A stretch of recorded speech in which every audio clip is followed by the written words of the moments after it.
Is New Mexico a dangerous state? Today we're going farther to the western side of the southern United States in our bid to show you safe and dangerous places. There have been passionate discussions and heated formal and informal arguments about whether the state of New Mexico is dangerous or not. In many cases, both sides of the debate have gone to extremes. Also, news about crime and safety in the state is generally full of intrigues. That is why we've picked interest in the question, is New Mexico a dangerous state?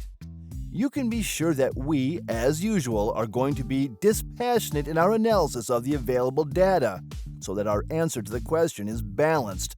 Please enjoy this delightful video about New Mexico. It'll be more instructive to begin approaching this question by reminding ourselves of a few facts about New Mexico. You sure know that it's one of the states in the Southwestern United States, close to the states of Utah, Colorado, and Arizona. To its east and southeast is Texas, while Oklahoma is to the northeast. It shares its southern boundary with the Mexican state of Chihuahua and Sonora.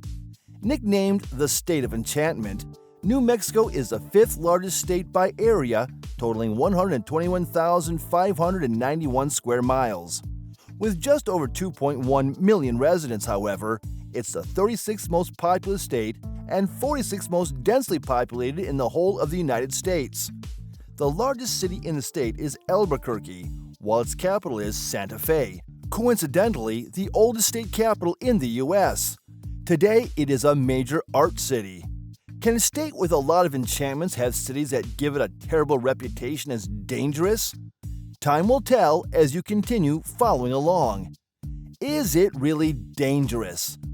Crime rates, according to figures from Wikipedia for 2016 and the one from the FBI for 2020, say yes, New Mexico is a dangerous state. In 2016, the state had the highest rate of property crime in the U.S. For violent crime, the state had the second highest rate in the year, following Alaska. The city of Albuquerque alone witnessed up to 42.7% of violent crime.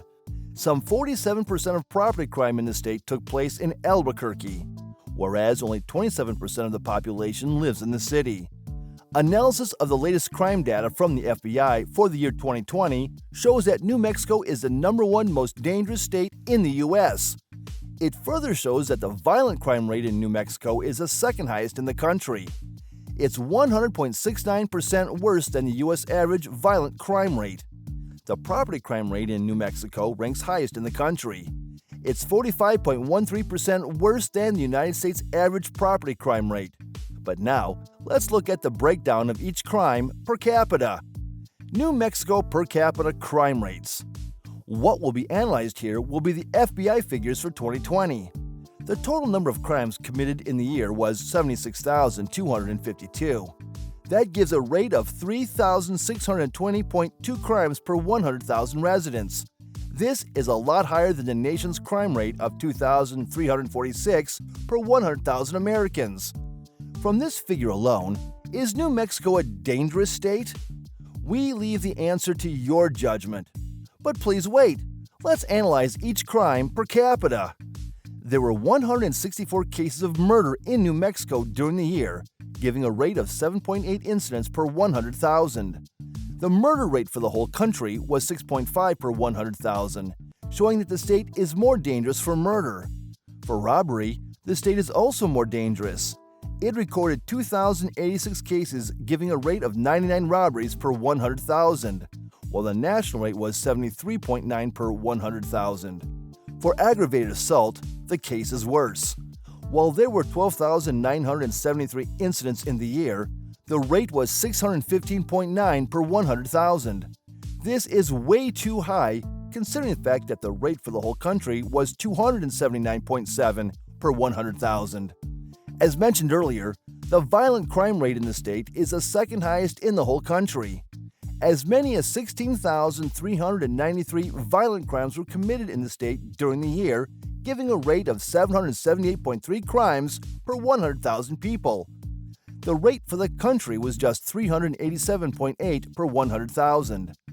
New Mexico witnessed 13,665 burglaries during the year, giving a rate of 648.8 incidents per 100,000, while for the whole United States, robberies occurred at a rate of 314.2 per 100,000 people.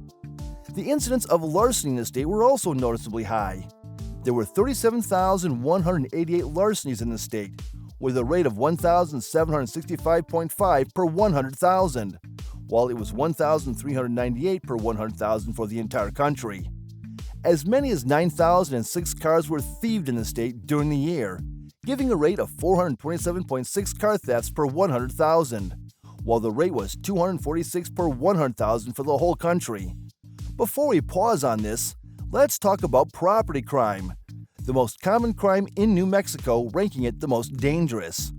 It reported 59,859 crimes at a rate of 2,841.9 per 100,000, while the country's rate was 1,958.2 per 100,000. How serious is each risk? While talking to travelers, an advisory body analyzed each crime that occurred in the state as to its severity. Please take note that this is just advisory information for tourists and may not be applicable to those residing in the city. 1. Pickpockets risk. This can be considered medium, as there has been a rise in pickpockets in the state capital and other major cities in recent times. This crime is usually perpetrated in tourist areas and against tourists because the residents of the state know better and they don't throw caution to the wind. The most common manifestation of this crime is the situation whereby someone picks up something that doesn't belong to him because someone has left it behind or left his car or bag unlocked. 2. Transport and taxi risk. This is low in the state because it has a good bus system, especially in the major cities, which are security conscious and try to protect commuters. An example is a light rail that offers service between Albuquerque and Santa Fe. You can always use public transportation because it is safe. Even the taxis operating at the airport are licensed and structured. In smaller towns and rural areas that don't have taxis or may not have bus services, transportation risks are minimal. 3. Natural disaster risk. This risk is also low in the state. If not for some occasional inconveniences of weather, which have the potential to be disastrous, we could say the risk is non-existent since there are not many incidents of this in New Mexico. 4. Mugging risk. The state has seen a slight rise in mugging, especially in the Santa Fe area. Still, the risk is low in New Mexico. Even in cities where mugging is prevalent, it rarely happens in tourist areas. 5. Terrorism risk. This is another low crime for tourists in the state. It's sparsely populated and such areas rarely have tourists. Nevertheless, there's a growing concern in New Mexico about domestic terrorism from extremist groups. 6. Scams risk. The sale of odd fake tax or fake ticket that's peculiar to tourist areas is rare in New Mexico.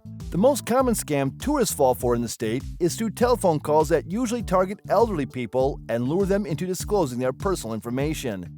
7. Women travelers risk. This risk is low because New Mexico is a liberal-type state. Thus, it's not uncommon for a woman to travel alone. Still, there are some criminals out there who may want to take some undue advantage, even in New Mexico. 8. Tap water risk. The risk of tap water is low in the state because the state water is quite safe. While the quality is not an issue, there is a concern about having enough water because it is a desert area. Most dangerous cities. Rio Rancho, the third largest city in the state, located on the north side of Albuquerque, is a dangerous city. Due to its dense population, it has a high crime rate. Deming, though a rural town with a population of 14,000, has one of the highest crime rates due to high unemployment and poverty rates. It is also rated one of the worst places to live in the state due to its closeness to the border. Others are the rural towns of Beeland, Anthony, and Sunland Park. They have high crime and poverty rates. They may not have phone signals while help may be 100 miles away. A few Indian reservation areas in the state may also not be safe for outsiders. It's important to have permission first before visiting there. What can you conclude from our discussion so far? From either what you knew or what you saw here, is New Mexico a dangerous state?